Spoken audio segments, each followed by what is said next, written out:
రాష్ట్రంలో డిఎస్సి నిర్వహణపై రాజకీయ దుమారం రేగుతోంది.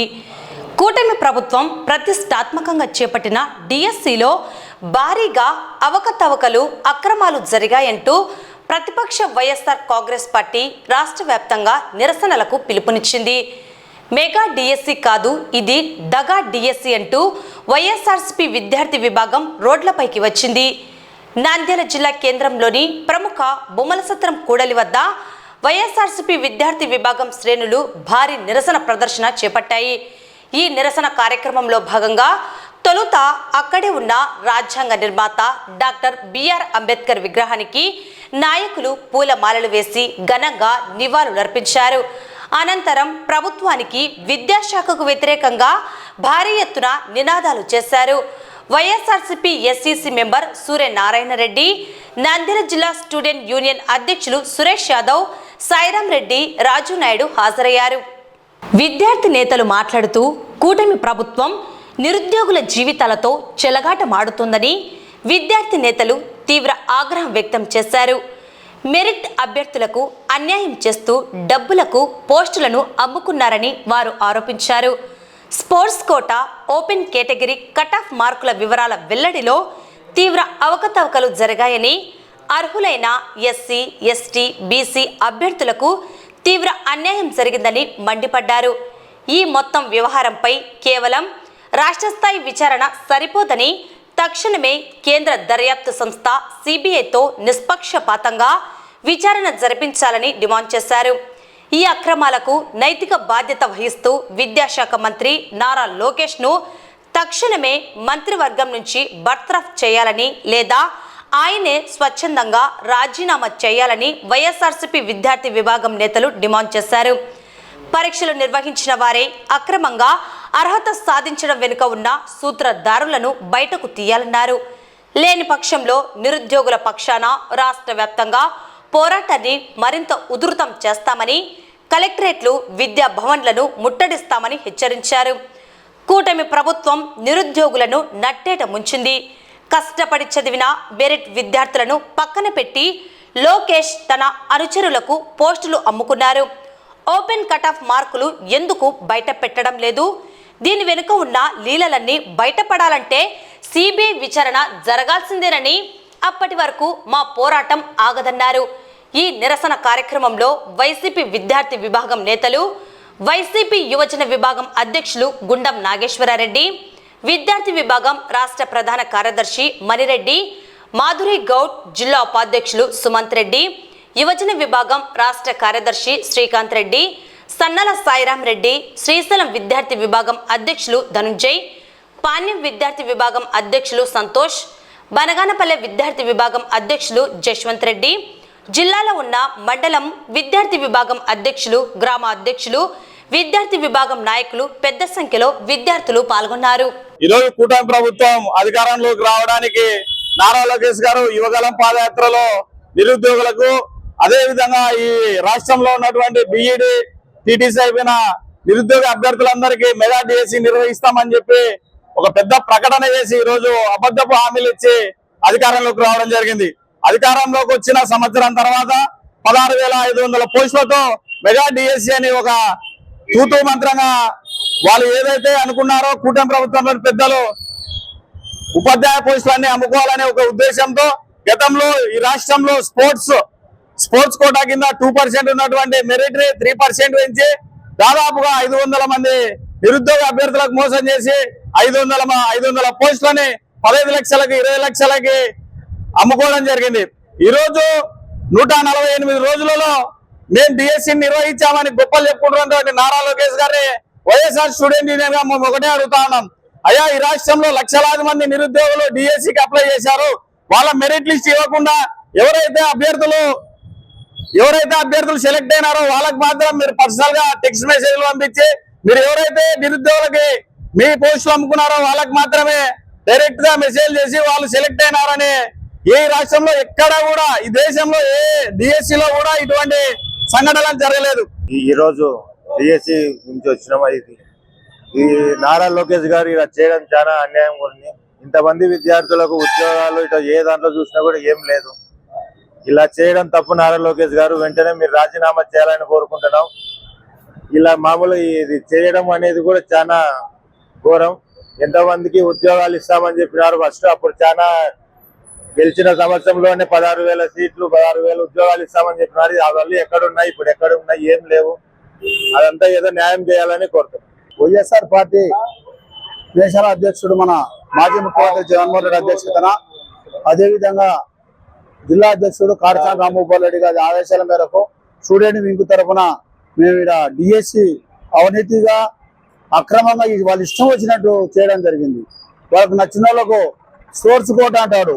2% స్పోర్ట్స్ కోట అంటే 3% ఇచ్చి వాళ్ళకే టెక్స్ట్ మెసేజ్లు పంపించి వాళ్ళని పిలుచుకొని వాళ్ళతోనే డబ్బులు తీసుకొని వాళ్ళకే ఉద్యోగాలు ఇవ్వడం అనేది చాలా తప్పు పని.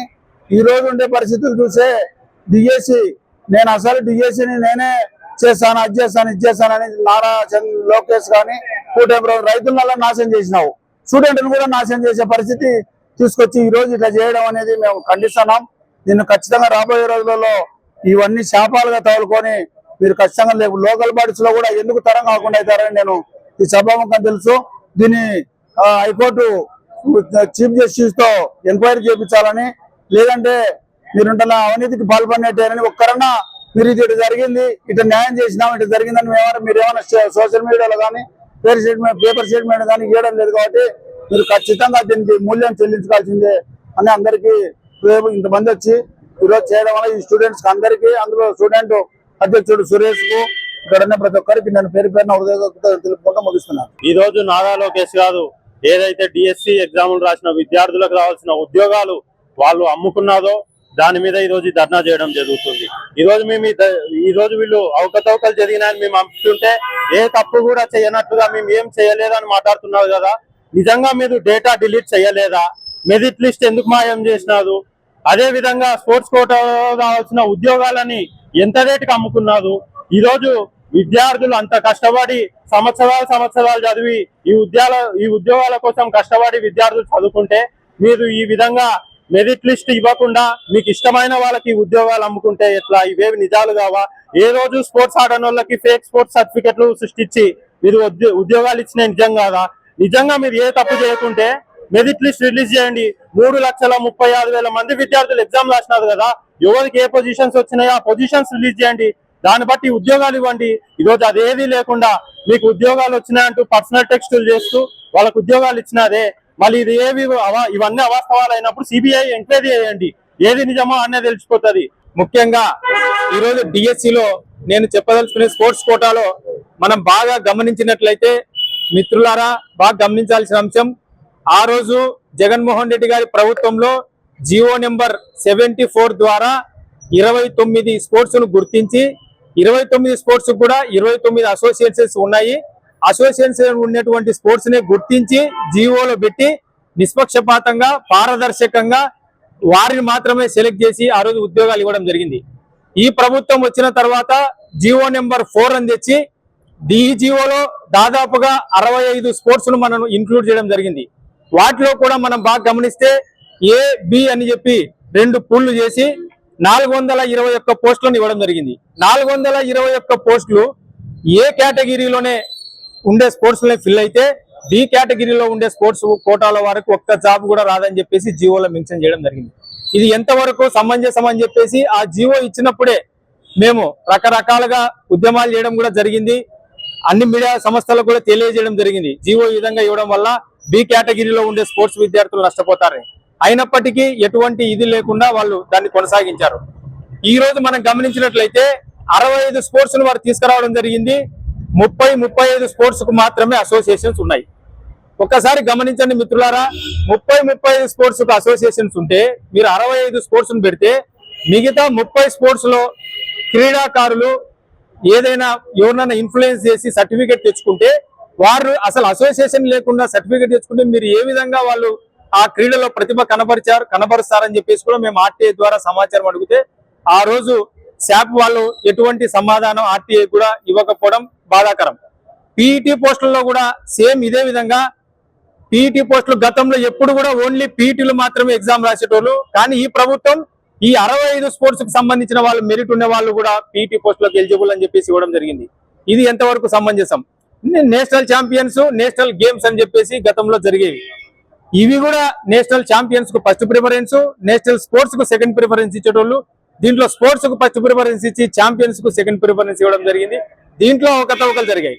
ఇట్లా అన్ని విధాలుగా కూటమి ప్రభుత్వం జీవోలో స్పోర్ట్స్ కోటాలో అయితే మాత్రం 421 మందిని ముందుగా వీరు సెలెక్ట్ చేసిన తర్వాత వారికి అనుగుణంగా జీవో ఇచ్చినట్టు మనకు స్పష్టంగా అన్ని రకాలుగా కనబడుతుంది.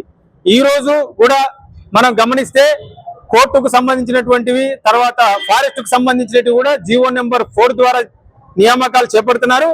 గత 15 రోజుల కిందట జీవో నెంబర్ 23 అని ఇచ్చి దాన్ని మరలా వైఎస్ఆర్ ప్రభుత్వం ఉన్నప్పుడు ఏ విధంగా అయితే జీవో నెంబర్ 74లో మెన్షన్ చేసినట్టు దీంట్లో మెన్షన్ చేసినారు. ఈ పూర్తిగా అవకతవకలు స్పష్టంగా ప్రతి ఒక్కరికి అర్థమయ్యే విధంగా స్పోర్ట్స్ కోటాలో ఉంది. ఖచ్చితంగా దీని మీద ఎంక్వైరీ చేయాలి, ఎంత పెద్దవారిని శిక్షించాలి, కరెక్ట్ గా అర్హత ఉన్న వాళ్ళకు మాత్రమే ఉద్యోగాలు ఇవ్వాలని చెప్పేసి మేము డిమాండ్ చేస్తున్నాం. రాబోయే రోజుల్లో ఇది జరగకపోతే పెద్ద ఎత్తున నంద్యాల నియోజకవర్గంలో శిల్పా రవిచంద్ర కిషోర్ రెడ్డి గారి ఆధ్వర్యంలో పెద్ద ఎత్తున నిరసనలు, ర్యాలీలు కూడా చేస్తామని చెప్పేసి కూడా తెలుపుకుంటున్నాం. ఈ రోజు వైఎస్ఆర్ కాంగ్రెస్ పార్టీ పిలుపునిచ్చిన దగా డిఎస్సి కార్యక్రమానికి మేము రాయలసీమ విద్యార్థి జేఏసీగా సంపూర్ణ మద్దతు తెలియజేస్తున్నాం. ఈ రోజు ప్రభుత్వం 2 సంవత్సరాలైన అధికారంలోకి వచ్చి మీరు ఏ విషయంలో, మీరు ఏ సంక్షేమ పథకంలో ముందుకెళ్ళారని చెప్పేసి మేము ప్రశ్నిస్తున్నాం. ప్రతి ఒక్క విషయంలో మీరు మొన్న మహానాడు పేరుతో మహిళలకే పెద్ద ప్రాణం తీసుకోవాలని చెప్పేసి పెద్ద ఎత్తున ఆర్భాటంగా చెప్పినారు. మీరు ఎలక్షన్లకు ముందున మేనిఫెస్టోలో ప్రతి ఒక్క ఇంటికి ప్రతి మహిళకు 15 అని చెప్పేసి మీరు ప్రభాకరంగా మాట్లాడతారు. కానీ ఏ ఒక్క హామీని మీరు నెరవేర్చారు. ఈ రోజు విద్యార్థులకు ఫీజు రీయింబర్స్మెంట్ రాకుండా పెద్ద ద్రోహం చేశారు. వాళ్ళకి ఈ రోజు కాలేజీలో సర్టిఫికెట్ యొక్క విద్యార్థులు అప్పు తెచ్చి గోల్డ్ ను కుదరబెట్టి పొలాలన్నీ సర్టిఫికేట్ చేసుకునే పరిస్థితి ఇంజనీరింగ్ కాలేజీలో, డిగ్రీ కాలేజీలో, పీజీ కాలేజీలో ఏర్పడింది. అంటే మీరు విద్యార్థుల భవిష్యత్తు ఏమైనా కానీ, యువకుల భవిష్యత్తు ఏమైనా కానీ మా ప్రభుత్వం బాగుండాలా? మేము ఆ రోజు దొంగ హామీలు చెప్పి, దొంగ అబద్ధాలు చెప్పి గద్దెనెక్కాలని చెప్పేసి మీరు అధికారంలోకి వచ్చారు. మేము ఒకటే అంటున్నాం, మీరు ఈ రాష్ట్రంలో, ఈ దేశంలో దొంగ పార్టీ ఏదైతే ఉందో అది ఒక తెలుగుదేశం పార్టీ అని నేను చెప్తున్నా. ఎందుకోసం అంటే యువకులుగా, నిరుద్యోగులుగా పూర్తిగా అసెంబ్లీకి వచ్చారు. ఇప్పటికి ఎలక్షన్లు వస్తే ఈ రాష్ట్రంలో అత్యధిక మెజార్టీతో గెలిచే పార్టీ అంటే అది వైఎస్ఆర్ కాంగ్రెస్ పార్టీ. ఎందుకంటే ఈ రోజు మేము పార్టీలకు అనుకూలంగా కాదు, వ్యతిరేకంగా కాదు. ఎందుకోసం అంటే గతంలో ముఖ్యమంత్రి ఉన్నటువంటి జగన్ గారు ఆ రోజు అనేక సంక్షేమ పథకాలు ప్రజలకు మంచి చేశారు, విద్యార్థులకు మంచి చేశారు, ఎన్నో సంక్షేమ పథకాలు చేసి ఈ రోజు రాష్ట్రంలో కాకుండా దేశంలో మంచి లీడర్ అంటే వైఎస్ జగన్ గారు చెప్పారు. కానీ మీరు ఈ రోజు ఇక అధికారం అనేది చంద్రబాబు నాయుడు, సీఎం చంద్రబాబు నాయుడు, చక్రం లోకేష్ చెప్పాడు. మరి ఎందుకో రేపొద్దున జాతీయ అధ్యక్షుడు కూడా ఆయన్నే ప్రకటించారు. మేమేమంటున్నామంటే ఇప్పటికైనా మీ వైఖరి మార్చి ఈ దొంగ పోస్టులు అమ్ముకోవడము, అదేవిధంగా మీరు ఒకే ప్రాంతాన్ని అభివృద్ధి చేయడం చాలా దుర్మార్గమైన పరిస్థితి.